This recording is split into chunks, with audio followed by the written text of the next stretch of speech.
Hello, I'm back. It looks like my base for my cream turned out really good. Seems like it works really well, so I'm excited about that. So we're going to get started, and one of these days I'm going to look a little bit better when I do these videos. But anyway, we're not here to look good. We're here to get better. So let's get started. This is the base. What I'm making now is going to be for cracked, dry skin. So I'm going to do this twofold. I bought one of these little containers for her to keep in her purse so that she can put on during the day. And I got her this for the house. My vision on this whole thing is I want her to put this on her hands at night and put gloves on and sleep with that on and see if we can start getting the cracks to heal. If you notice that both of these are glass, and the reason you're going to go with glass is because essential oils can leach plastic.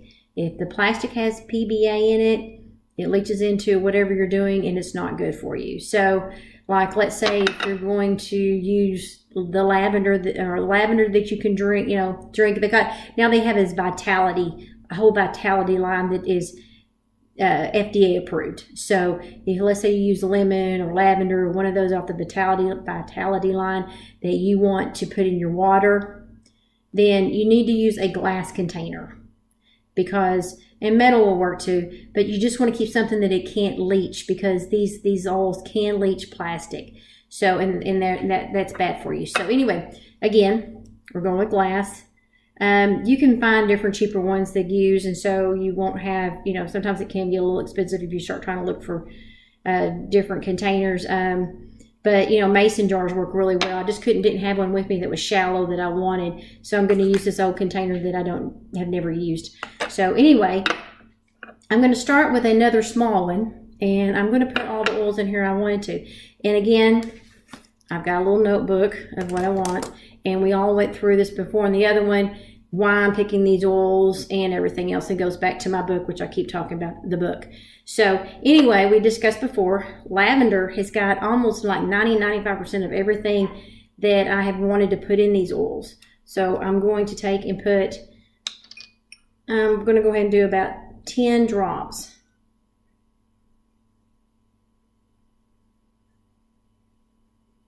Okay, so I got that in there.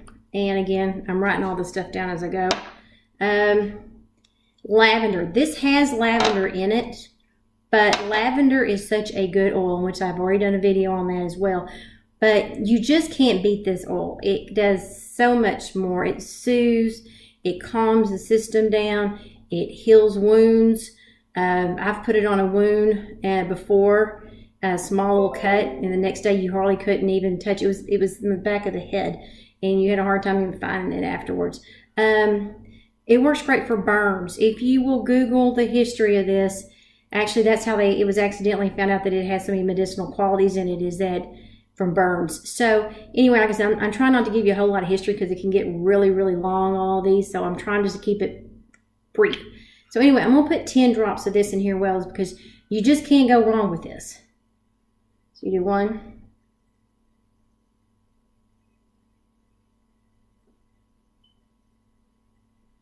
Another thing too is you also, when you start playing with your oils, you'll realize which ones are less expensive and which ones are more expensive. So you might be a little bit more reserved on all the other ones. Some that's really expensive.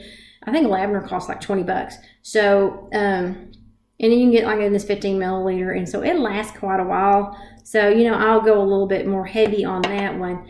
Again, like we talked about, these smaller vials sometimes really cost a little bit more because it's just more. And the reason it costs the cost differences go back to that distillation process that I was telling you about. It might take so many cubic feet to make, so many ounces of this essential oil, but then it might take an X amount of cubic feet to make this. And one of the prime examples is rose. Essential rose oil, the good stuff, costs a lot of money because it takes so many roses to make it. So, and then again, like the helichrysum, and then because I think that also has to go back to the harvesting. So anyway, you just kind of sort of work with that. This one I'm going to put 5 drops of this.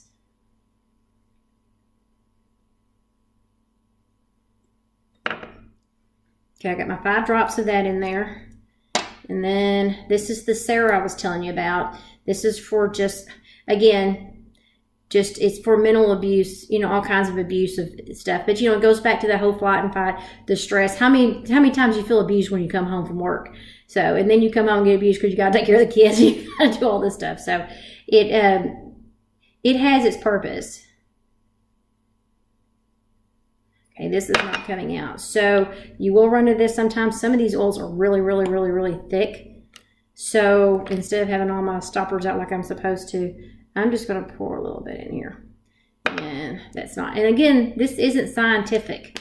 So, you know, you're not going to sit here and go, oh my gosh, I'm off, you know, a milliliter. It doesn't matter.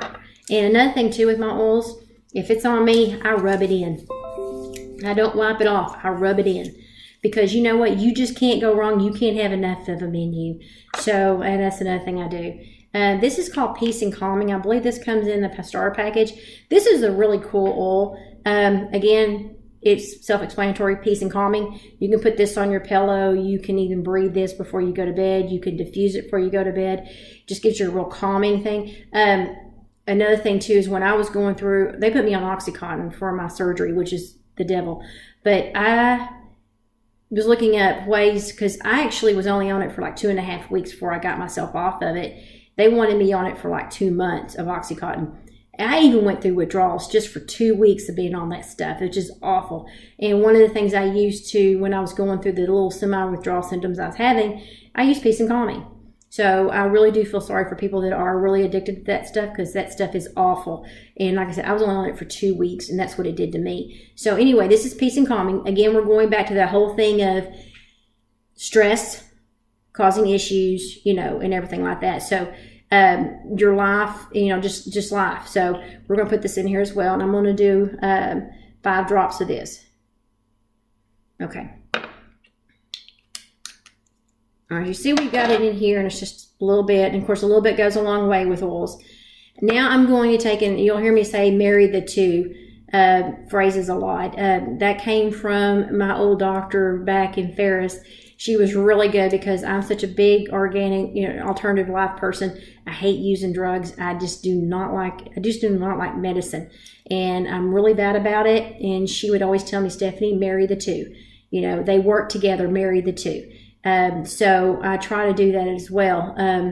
Side note on that, there are some things that do cause interactions with the other.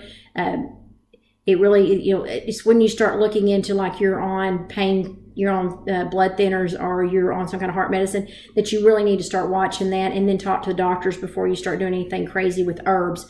So anyway, that just a little bit disclaimer there. Now, what I'm saying about marrying the two, what I'm fixing to do is, I got my Vitamix out, and I had bought some Comfrey, C-O-M-F-R-E-Y, Comfrey leaves. And I used my Vitamix to take and make it a fine powder. Now, you can't get Comfrey with Young Living. However, Comfrey has a really good skin, bone, and Dr. Christopher uses it a lot in all of his blends. And that's another subject I'll talk about as well.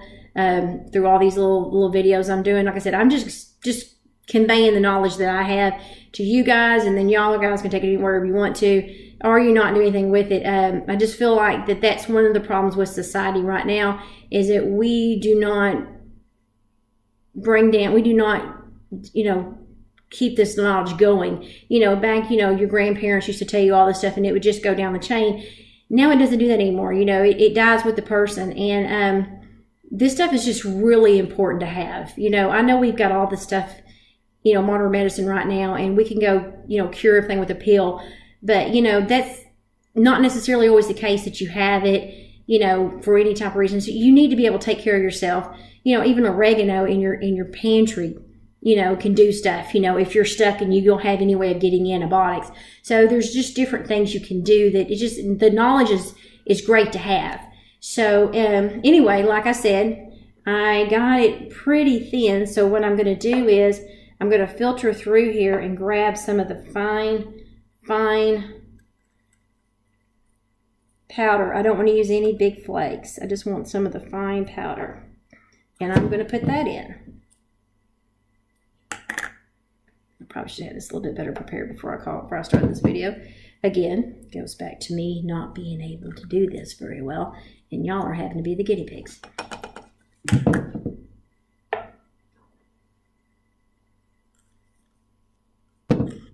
And the reason, it doesn't really matter, you know, if the pieces were a little bit big, but I'm trying to look good and professional here, which I know is kind of hard.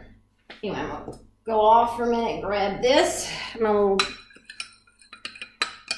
spoon I've been using.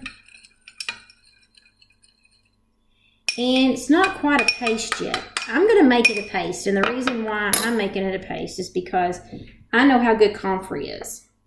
And there is some documentation on the internet, and there's a lot of different little things. I don't believe comfrey needs to be used by pregnant women or small children. I believe is one of the things they got now, so that's one of the disclaimers. It's really hard some places to buy comfrey, even in a pill form, because there's, you know, FDA's just made it to where it's kind of like, you know, the liability is too much. But speaking to Dr. Christopher from the School of Natural Healing, comfrey has a lot of good properties, and as long as you're staying away from, like I said, pregnant women, and that, you should be fine. But again, I'm not telling you to use it and then something happens, so you just need to research it and double check before you start using comfrey. However, though, comfrey is a really good herb if you decide to use it. It took me a while, and like I said before, I would feel comfortable using it, and that took me sitting down with Dr. Christopher for about 30 minutes talking about it. So anyway, so I have my blend here, and this is a little bit of a paste in here. So like I said, all of this stuff is just getting in there and playing with it. And you might decide that you want this a little bit stronger. You know, the smell don't smell as good as you want it to. You want it to do this. So there's no science, and that's what I love about natural medicine. There is no science. Your body has an innate ability to use the oils as it sees fit. And that's another thing too. A lot of your natural medicine people tell you, hey, and you know, you'll go to the person and say that I've been taking this, or I've been putting frankincense on to take care of this or that, and it's not doing it. Well, your body uses it where it needs to go first. Your body considers your body a computer. And what it does is it figures out what it takes to live optimally with what it has in its environment, externally and internally. So that's the reason why the oils work in different ways. It's like, you know, if you're putting frankincense on for a subcutaneous cyst that you have, then, you know, but it's not working on that, but your joints feel better. That's because it feels like it needs to be there first. Your body decides, and that's a cool thing about the way the good Lord set us up. So anyway, I'm not going to keep you in until I get all this the way I want to. But basically, the premise is I've made a good face. I'm going to keep working with this until I get as much as I want in here ratio, and I'll smell, because you want to smell good too. So anyway, I'm going to keep working with this, and then I will put it in this little things, and then we're good to go. So like I said, there's not an exact science. You know, you stop when you put a cup in here. You just play with it and get it to where it works for you. And so that's exactly what I'm going to do, and I'm going to finish this up, package it up for her, and send it off her way. And I have plenty more left. So I'm thinking about making another video later on putting peppermint in there, and for the feet. Like I said, it works really well. Peppermint is the refresher. It kind of sort of just makes your feet just feel invigorated, and then it also takes care of that soreness too. Peppermint and spearmint are one of your great pain relievers in natural medicine. So anyway, I will talk to you guys later. Thank you.